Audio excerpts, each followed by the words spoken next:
Hello everyone, this is Kaushal and I welcome you to modulation CUET. Friends, आज हम लोग static GK के बहुत इंटरेस्टिंग और बहुत इंपॉर्टेंट पार्ट में हैं, that is first in the India. That is हम फीमेल के बारे में यहाँ पे देखेंगे कि इंडिया में फर्स्ट फीमेल अलग अलग कैटेगरीज में कौन सी रही है। ठीक है, ऑलरेडी आपके पास वो वाला वीडियो होगा जिसमें हमने फर्स्ट इन इंडिया मेल किया हुआ है। ठीक है, थोड़ा लंबा वीडियो था, दैट इज में 71 लगभग मैंने करवाए हुए हैं। पर्पस ये था कि वीडियो भले ही लंबा हो लेकिन क्वेश्चंस ऐसे छूटे ना आपसे एग्जाम में, राइट। सारे के सारे क्वेश्चंस में कवर्ड है। मुझे नहीं लग रहा कि इस लेक्चर के बाद आपको कहीं और से फिर पढ़ने की नीड होगी। ठीक है, तो सेम इंटेंशन यहाँ भी है। आपकी सारी जितनी भी फीमेल से रिलेटेड कुछ भी क्वेश्चंस अगर आ सकते हैं एग्जाम में तो यहाँ पे सब कुछ कवर्ड रहेगा। ठीक है, चलो। India first women president. ठीक है, इंडिया में फर्स्ट टाइम वुमेन जो प्रेसिडेंट बनी थी उनका नाम क्या था? श्रीमती प्रतिभा पाटिल। ठीक है, श्रीमती प्रतिभा सिंह पाटिल। ठीक है, ये बहुत सिंपल सा चीज है। अगर आप लोग अर्ली 2000 के आसपास अगर होंगे तो आपको ये बात पता होगा। ठीक, चलो next is India first women prime minister. India की फर्स्ट वुमेन प्राइम मिनिस्टर कौन थी? इंदिरा गांधी, जो 1966 में बनी थी टिल 1977। ठीक है, 1977 के इलेक्शन में वो हार जाती हैं। किससे? मोरारजी देसाई से। मोरारजी देसाई के बाद उनकी जो तबियत खराब होने की वजह से चौधरी चरण सिंह भी बनते हैं और फिर से 1980 में फिर से इलेक्शन होता है और 1984 तक वापस से वो रहती हैं इलेक्शंस जीतकर। ठीक है, तो ये इनका टाइम पीरियड रहेगा श्रीमती इंदिरा गांधी जी का। इंदिरा गांधी जी का 1984 में असैसिनेशन हो जाता है। ठीक है, सब इसका रीजन बताते हैं, ऑपरेशन ब्लू स्टार की वजह से इनकी असैसिनेशन की पूरी प्लानिंग की गई थी। क्लियर है? इनके ही जो सुपुत्र हैं दैट इज राजीव गांधी, वो बनेंगे इसके बाद के prime minister, that is 84 to 89, और उनका भी क्या होता है? असैसिनेशन होता है। क्लियर है? चलो, इंडिया फर्स्ट वुमेन गवर्नर। ठीक है, फर्स्ट गवर्नर आपको पता है कि प्रेसिडेंट द्वारा क्या होता है, किसी भी स्टेट में उनको अपॉइंट किया जाता है, प्रेसिडेंट अपॉइंटमेंट देते हैं उनके। ठीक है, तो जनरली पहले का जो पूरा सोसाइटी था वो पेट्रियार्कल थी, है ना। ज्यादातर जो इवन नेता थे हमारे वो कैसे थे? मेल थे। तो सरोजनी नायडू उस समय के क्या है, बहुत इंपॉर्टेंट एक लीडर थी जो जिनको क्या किया गया था? फर्स्ट गवर्नर बनाया गया था। ठीक है, तो सिंपल सी चीज है। सरोजनी नायडू के बारे में आप लोग और थोड़ा सा आगे देखोगे, एक क्वेश्चन और इनसे बनता है, वो मैं वहां पे आपको बताऊंगा। ठीक है, तो यहाँ पे 1, 2 and 3 सारे इंपॉर्टेंट क्वेश्चन है, आपको ध्यान से करना है स्लाइड पे। Next, India first women ruler that is on Delhi throne. ठीक है, ये दिल्ली सल्तनत के टाइम का पीरियड है। ठीक है, सल्तनत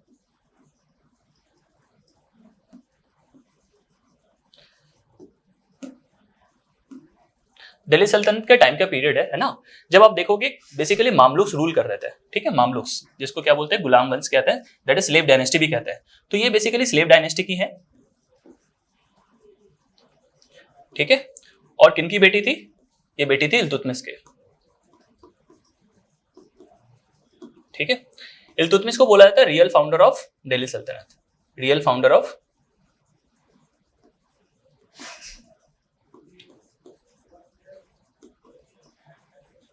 ठीक है, देखो इल्तुतमिश के पहले जस्ट, ठीक है, कौन थे? कुतुबुद्दीन ऐबक थे। कुतुबुद्दीन ऐबक बेसिकली कुछ टाइम रूल करने के बाद उनकी डेथ हो जाती है और जिस समय तक वो वापस से इंडिया में रूल करना स्टार्ट करते हैं उनकी एज हो गई होती है। इल्तुतमिश उनके बाद पूरा का पूरा भार संभालते हैं एंड देखोगे आप, उनको इसलिए रियल फाउंडर ऑफ दिल्ली सल्तनत कहा जाता है। इल्तुतमिश के बारे में एक चीज और जान लो, इल्तुतमिश ने कंप्लीट किया था कुतुब मीनार का कंस्ट्रक्शन को, कंप्लीटेड दी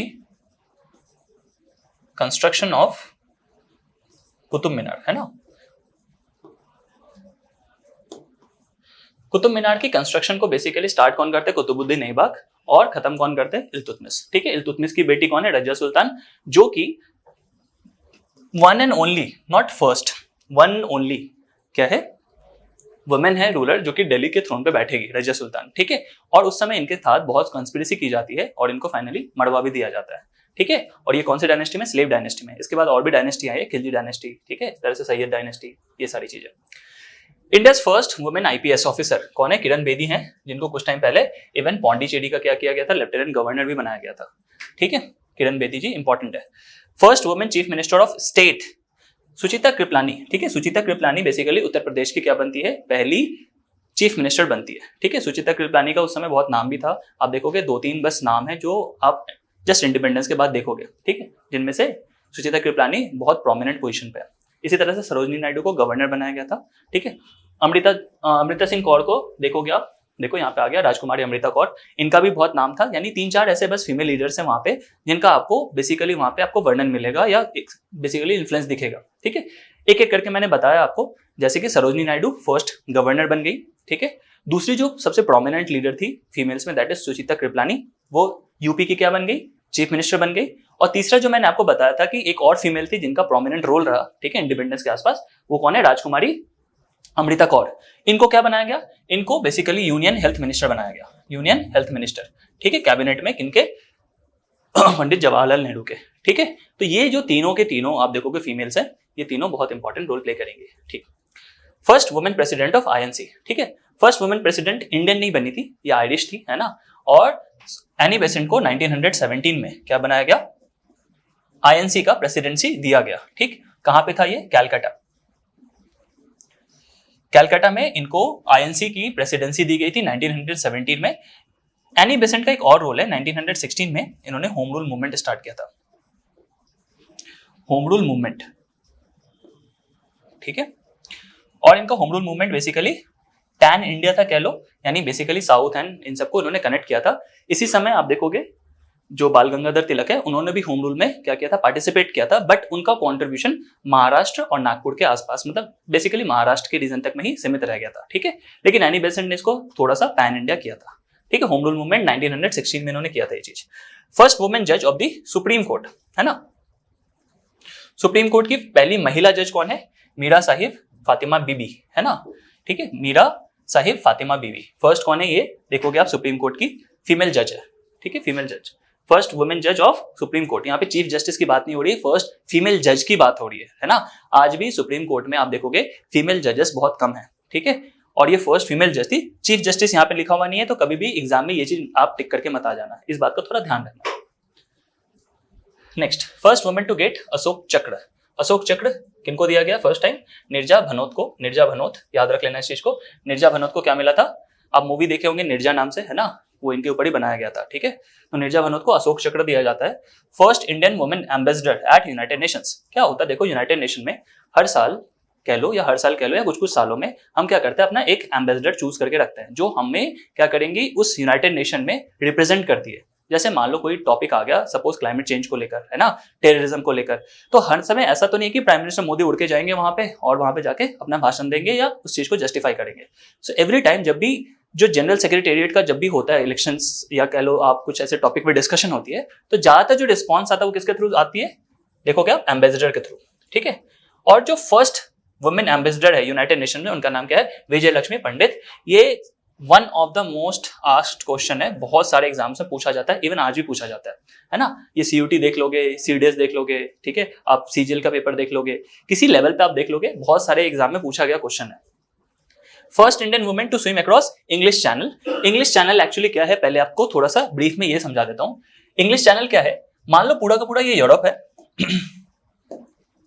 सपोज एग्जाम्पल, आप ध्यान से देखो इस चीज को, मान लो ये यूरोप का पार्ट है, ठीक है, ये लैंड पोर्शन है, और यहां से यूनाइटेड किंगडम स्टार्ट होती है, ठीक है, मान लो ये यूनाइटेड किंगडम का पार्ट है। तो बीच से जो आपको रास्ता दिख रही है ना, ये जो बड़ा सा चैनल बना, ठीक है, ये जो बीच में पैसेज बनता है, इसी को क्या कहते हैं, इंग्लिश चैनल कहते हैं,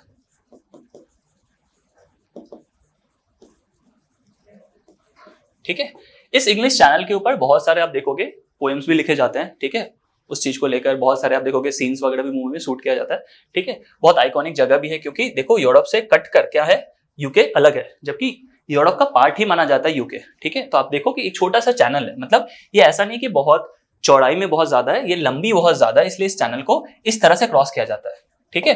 ऐसा मत सोचना कि किसी ने इस पार से इस पार कर लिया तो ये क्रॉस होता है, नहीं। इंग्लिश चैनल को आपको कैसे क्रॉस करना पड़ता है, इसके लॉन्गिट्यूडनली, है ना, लॉन्गिट्यूड की तरफ से जाना पड़ता है। इंग्लिश चैनल को फर्स्ट टाइम किसने क्रॉस किया था, इस पे क्वेश्चन है, यानी first Indian women to cross English Channel कौन है, आरती शाह है। इसको स्पेलिंग में और भी तरह से लिखते हैं, दैट इज आरती शाह, शाह भी लिखते हैं, आरती शाह, ठीक है।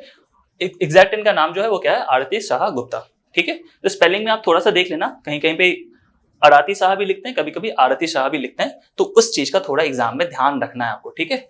बाकी आरती याद रहेगा तो काम बन जाएगा। Next, first Indian women to get the Nobel prize, क्या नाम है इनका, मदर टेरेसा, ठीक है। फर्स्ट टाइम किसी को जब नोबेल प्राइज मिला था, वो इंसिडेंट कौन सा था, वो टाइम कब सा है, देखो 1913 में। किनको मिला था? रविंद्रनाथ टैगोर को।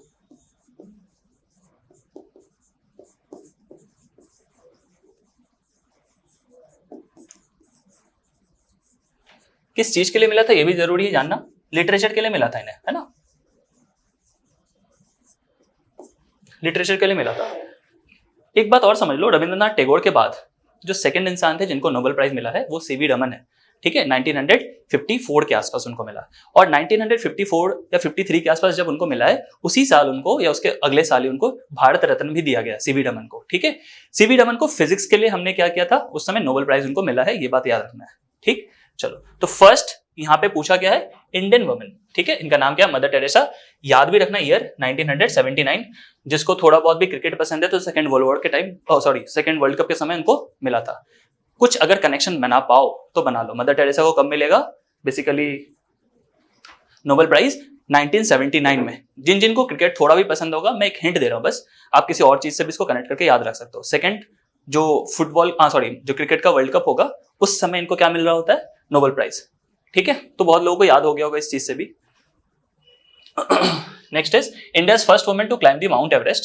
इंडिया की पहली, है ना, इससे पहले ऑलरेडी माउंट एवरेस्ट पे चढ़ा गया था, बाहर की लेडीज चढ़ चुकी हैं। इंडिया में जो फर्स्ट थी वो कौन है? बिजेंद्री पाल, ठीक है। इंपॉर्टेंट नेम है, क्वेश्चन बहुत बार आया हुआ ये। First Indian women to become the Miss World, क्या नाम है इनका? मिस रीता फाड़िया, ठीक है। मिस रीता फाड़िया, इनको लगभग 1990s के आसपास मिला है, दैट इज आफ्टर लिबरलाइजेशन, है ना, एलपीजी रिफॉर्म्स के बाद मिला था। ऐसा बहुत सारा स्पेकुलेशन है कि एलपीजी रिफॉर्म के बाद क्या होता है, हमने अपने मार्केट को ओपन कर दिया, है ना। जब मार्केट ओपन होगी तो बाहर के जितने भी आप देखोगे कॉस्मेटिक प्रोडक्ट्स वाले, और ये क्या चाहेंगे? इंडिया का इतना बड़ा मार्केट को टैप करना चाहेंगे, ठीक। अब आप टैप कैसे करोगे ये तो समझना पड़ेगा। एग्जाम्पल, इंडिया के इतने बड़े मार्केट में अगर आप चाहते हो कि क्रिकेट का बैट बेचना है, तो वहां पे क्रिकेट खेलना भी तो जाना चाहिए, ये जरूरी है। तो इंडिया में ब्यूटी को लेकर इतना कॉन्टेस्ट नहीं था, है ना, खूबसूरती थी, सब कुछ था, बट कॉन्टेस्ट नहीं था। तो कॉन्टेस्ट फॉर्म में डाला गया, राइट। तो ब्यूटी प्रोडक्ट्स को जानबूझकर मार्केट में अच्छे से लाया जाए, इसलिए क्या किया गया? ब्यूटी को थोड़ा सिग्निफाई किया गया, राइट। जैसे रीता फाड़िया को क्या किया जाएगा? मिस वर्ल्ड बना दिया जाएगा। अब लोगों के मन में यह आ रहा है कि अगर ज्यादा थोड़ा खूबसूरत दिखते हैं, ऐसा कुछ होगा तो क्या होने आ रहा है, मुझे कुछ ऐसे टाइटल्स मिलेंगे, ठीक। तो आप देखोगे इंडिया में बहुत सारे मार्केट्स टैप इन करते हैं बाहर के लोग, यानी कॉस्मेटिक प्रोडक्ट्स को लेकर, ठीक। इसी के बाद देखोगे मिस यूनिवर्स भी 1994 में बनती है। याद कर लो ये, और ये या तो लिख लो इसको आप।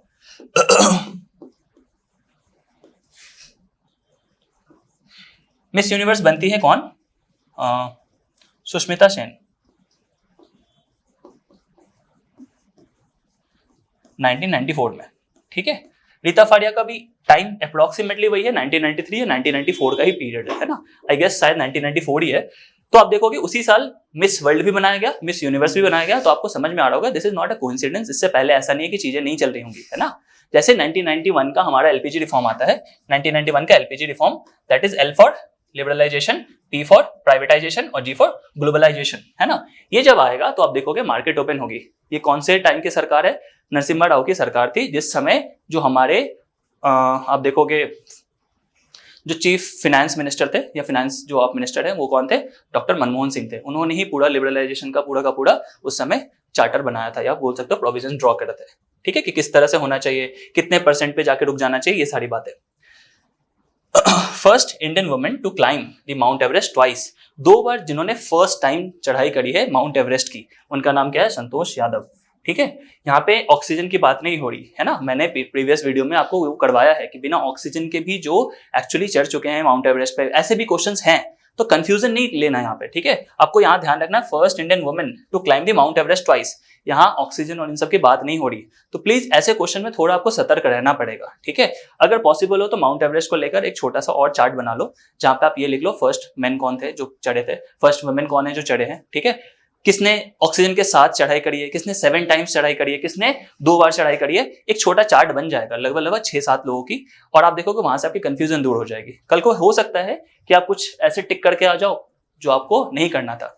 ये एक छोटा पॉइंट मैं बता रहा हूँ, इसको अगर आप फॉलो कर लोगे तो बहुत अच्छा हो जाएगा। इसी नोट्स में से आपको करना है, कुछ ज्यादा काम नहीं करना। नेक्स्ट देखो, अच्छा यहाँ पे लिखा है मैंने, first Indian women to become Miss Universe Sushmita Sen 1994, वो तो मुझे याद है अच्छे से बिल्कुल। First Indian women to get Bharat Ratna, Bharat Ratna किनको मिलता है फर्स्ट टाइम? श्रीमती इंदिरा गांधी को, ठीक है। श्रीमती इंदिरा गांधी को। First women to get Jnanpith award, Jnanpith award किसके लिए दिया जाता था? लिटरेचर के लिए, ठीक है। ये अवार्ड्स को मैंने आपको करवाया है ऑलरेडी, ऑनर्स एंड जो अवार्ड्स हैं उसके बारे में, उसमें मैंने सब कुछ बताया कि ज्ञानपीठ अवार्ड किनको दिया जाता है, ठीक है, सरस्वती सम्मान किसको दिया जाता है, कलिंग अवार्ड किनको दिया जाता है, ये सारी भटनागर अवार्ड किसको दिया जाता है, ये हर एक छोटे से छोटे जितने भी अवार्ड्स है जो इंडिया में दिए जाते हैं, Dada Saheb Phalke awards, Oscar, Grammy, सारा कुछ वहां पे है, नोबेल प्राइज, भारत रत्न, सब दिया है मैंने। इवन पाकिस्तान तक का भी करवा दिया था कुछ ने कुछ कि वहां पे पाकिस्तान का जो हाईएस्ट सिविलियन अवार्ड है वो क्या है, वो भी बताया हुआ मैंने, दैट इज निशाने पाकिस्तान और निशाने हैदर, ठीक है। सेकंड सिविलियन अवार्ड भी मैंने बता दिया था, दैट इज हिलाले पाकिस्तान, ठीक है। इवन इंडिया का भी मैंने सारा का सारा उसमें डिटेल के फॉर्म में दिया हुआ है, दैट इज भारत रत्न के बाद किस किस तरह से नीचे क्रोनोलॉजी चलती है, ठीक है। दैट इज पद्म विभूषण, पद्म भूषण, पद्मश्री, वो क्रोनोलॉजी है, वो सब आपको वहां से देखना चाहिए, नोट डाउन कर लेना चाहिए। तो first women to get Jnanpith award कौन है? देखो, आशापूर्णा देवी, ठीक है, Ashapurna Devi. First Indian women to win WTA title, WTA, ठीक है, वर्ल्ड टेनिस एसोसिएशन इसको कहते हैं, ठीक है।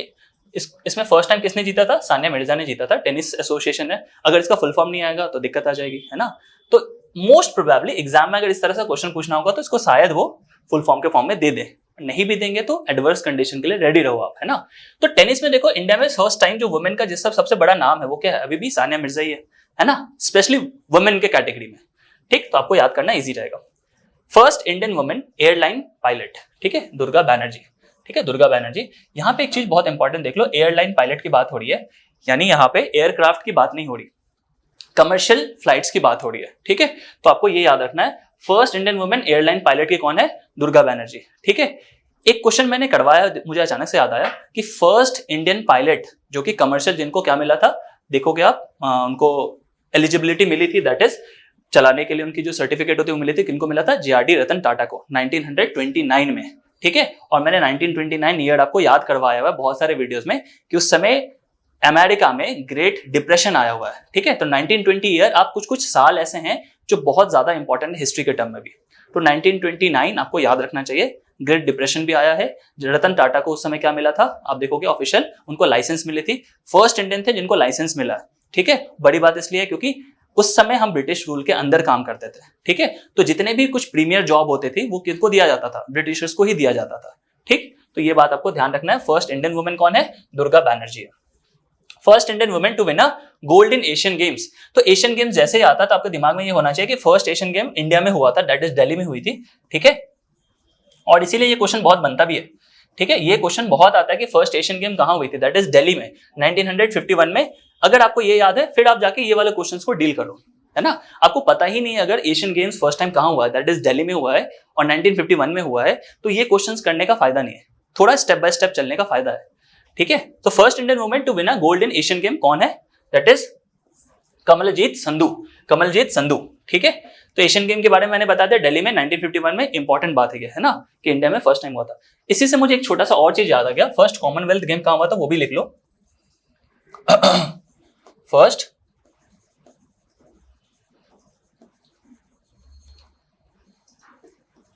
फर्स्ट कॉमनवेल्थ गेम्स ये कनाडा में हुई है, ठीक है, कनाडा में हुई है फर्स्ट टाइम, ठीक है। कॉमनवेल्थ कौन से कंट्रीज होते हैं? ऐसे कंट्री जहां पे कभी ना कभी ब्रिटिश का शासन रहा हो, यानी उन्होंने बेसिकली अपनी इंपीरियलिस्टिक प्रोग्रेस वहां पे शो करी हो, है ना।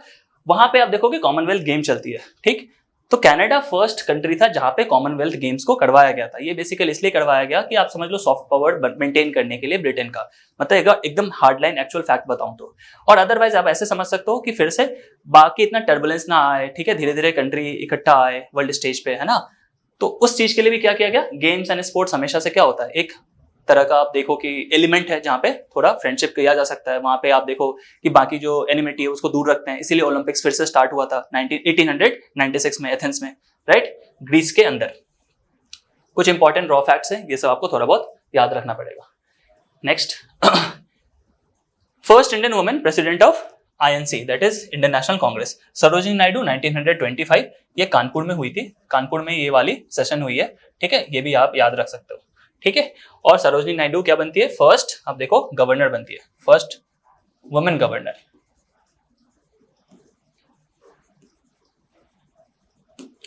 सरोजिनी नायडू को क्या बोला जाता है? नाइटिंगेल ऑफ इंडिया भी बोला जाता है, ठीक है। ये सारी बातों को थोड़ा थोड़ा ध्यान रखो, अगर याद है तो बहुत अच्छी बात है, जिनको याद नहीं है इस लेक्चर के साथ आप उस चीज को प्लीज नोट डाउन कर लो, ठीक है। उनको बोला जाता है nightingale of India, Sarojini Naidu को।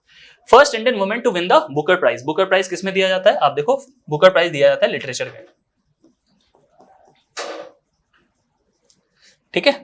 बुकर प्राइज मिलता है लिटरेचर में, और लिटरेचर के फील्ड में ये वन ऑफ द मतलब बिगेस्ट प्राइज है ना। मतलब बुकर प्राइज जिसको मिलता है, ऐसा माना जाता है कि उनको बेसिकली आप पूरे दुनिया में रिकॉग्निशन मिल जाती है एज अ राइटर, ठीक है। और ये डिफरेंट डिफरेंट लैंग्वेजेस में दिया जाता है, ऐसा नहीं कि बुकर प्राइज सिर्फ इंग्लिश में दिया जाता है, ऐसा नहीं है, ठीक है। दो तरह के बुकर प्राइज भी मिलते हैं, एक तो मैन बुकर प्राइज और एक बुकर प्राइज, ठीक है। सो बुकर प्राइज में आप देखो हमारे इंडिया से पहला कौन थी, अरुंधति रॉय होगी, अरुंधिता नहीं होगा, अरुंधति रॉय, ठीक है, अरुंधति रॉय, ठीक है। उसको करेक्ट कर लेना, अरुंधिता ने अरुंधति रॉय होगी। First women musician to get Bharat Ratna, ठीक है, MS सुब्बुलक्ष्मी, ठीक है, MS सुब्बुलक्ष्मी। रॉ फैक्ट से थोड़ा याद रख सकते हो, बस ये ध्यान रखना कि किसी म्यूजिशियन को मिला है भारत रत्न, ठीक है, ये इंपॉर्टेंट है म्यूजिक के फील्ड से, यानी कहीं ना कहीं आपको मैंने बताया था कि आर्ट के फील्ड से, लिटरेचर के फील्ड से, सोशल वर्क के फील्ड से, इन सारे फील्ड से मिलता है। और ये भी बताया था कि जब सचिन तेंदुलकर को भारत रत्न दिया गया था तो उसमें कंट्रोवर्सी हुई थी कि उसमें गेम्स का प्रोविजन तो है ही नहीं, और अगर गेम्स का प्रोविजन अगर आप डाल रहे हो तो मेजर ध्यानचंद को पहले देना चाहिए। क्यों? क्योंकि उस समय उन्होंने इंडिया को ओलंपिक्स में क्या करवाया था, लगभग 3 गोल्ड्स अपने दम पे जितवा दिए थे, ठीक है। तो ये सारी कंट्रोवर्सी हुई थी, लेकिन बाद में धीरे धीरे डिस्कशन से ये पता चला कि जिस इंसान ने इंडिया का नाम ग्लोबल स्टेज पे जाकर क्या किया, प्रमोट किया, है ना। सपोज मान के देखो कि ऐसे कुछ कंट्रीज होंगे, सपोज इंग्लैंड हो गया, है ना, वो तो हमें जानती है एज इंडिया, लेकिन मान लो अगर अमेरिका की तरफ देखोगे या मान लो आप ऑस्ट्रेलिया की तरफ देखोगे, है ना, तो इंडिया एज ए कंट्री को कैसा देखा जाता है, as a third world country देखा जाता है, यानी बहुत गरीबी है, ऐसा है, कुछ टैलेंट नहीं होगा, इस तरह की चीजें। उस स्टेज पर जाकर खुद को प्रूव करने के लिए क्या मिला था उनको, ये सारी चीजें दी गई है। तो कहीं ना कहीं आगे वाले टाइम के लिए क्या हो गया, ये ओपन हो गया ये एरिया। हो सकता है स्पोर्ट्स में अब जो भी अच्छा कर रहे हैं उनको भारत रत्न दिया जाए, ठीक है। जैसे एग्जाम्पल मैं एक स्पेकुलेशन कर रहा हूं कि जैसे हमने अभी एथलेटिक्स में जब फर्स्ट हमें गोल्ड मिला, जैसे नीरज चोपड़ा ने जैसे दिलवाया हमें फील्ड एथलेटिक्स में, है ना, तो हो सकता है कि क्योंकि इन्होंने फर्स्ट टाइम हमें गोल्ड दिलवाया तो आने वाले टाइम उनको भारत रत्न दे दिया जाए। एक स्पेकुलेशन दे रहा हूं मैं, है ना। हो सकता है विराट कोहली कल को बहुत सारे रिकॉर्ड्स और तोड़कर वो भारत रत्न ले ले, है ना। तो ये स्पेकुलेशन, यानी वो एरिया ओपन हो गया, इन सब चीजों को ध्यान से समझना। First Indian women to go into the space, Kalpana Chawla. Kalpana Chawla basically कहां की थी, हरियाणा की, ठीक है। अपोलो मिशन में गई थी और इनका आई थिंक, अगर मैं सही हूं बिल्कुल, तो 1997 में, ठीक है, इनका स्पेस क्राफ्ट क्या होता है, जाता है मून के सरफेस की तरफ, और आते वक्त कुछ फ्यूल चैम्बर में प्रॉब्लम आती है, जिसकी वजह से पूरा का पूरा जो एयरक्राफ्ट है उसमें प्रॉब्लम आती है, ठीक है। तो आप ध्यान से रखना इस चीज को कि first Indian women to go into the space क्या है, कल्पना चावला, हरियाणा से थी, जो कि फाइनली कहां से काम कर रही थी, नासा से, है ना, नासा के अंदर काम कर रही थी एज एस्ट्रोनॉट,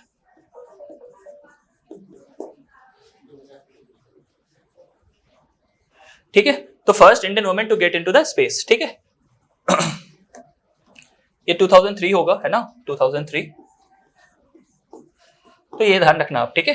सो नासा के प्रोग्राम में वो जाती है कल्पना चावला, और ये इंडियन ओरिजिन की थी, राइट, ये चीज ध्यान रखना, क्योंकि जब तक आप नागरिकता नहीं लोगे तब तक अमेरिका आपको क्या करेगा, आपको ये सारी चीजें फैसिलिटी नहीं देगा, ठीक।